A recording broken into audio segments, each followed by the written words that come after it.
salaamaaleykum Sa Ndiogou naa def mbeng naka yitte yaa ngi ci jàmm ana saye bu ak ñoom sa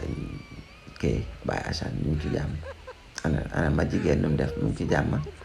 waaw leen góor seen émission bi am na solo lool jomet am na solo duma ko tàttati waaw wuy ma Sa Ndiogou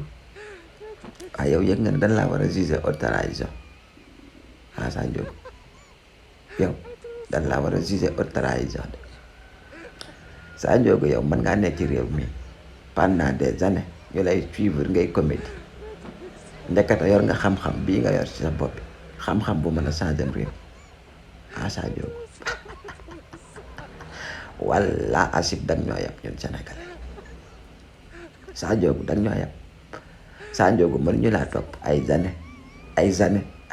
di dem ñu lay topp ngay comédie rek pour man amoo xam-xam ndekk Sa Ndiogou réew mi yaa fi ëpp xam-xam yëg nga ko yow finalement yëg nga ne réew mi yaa fi ëpp xam-xam wala s'il vous plaît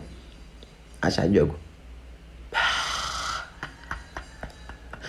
réew moo xam ne yaa fi dàq analyse yow bu dee analyse politique rek fii yaa fi dàq analyse yaa fi gën a xam Sénégalais yi yaa gën a xam ni Sénégalais yi di dund Sa Ndiogou nga ne mook ak moom fi nga toog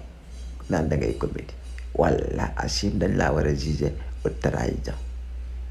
waaw ñun Sénégalais yëpp àndandoo juger la haute trahison ndax li nga def nii c'est trahir son pays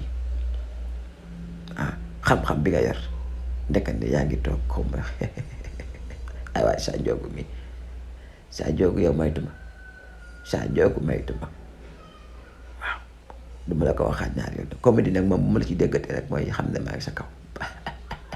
walla asim Sa Ndiogou mbekk moo xorom rek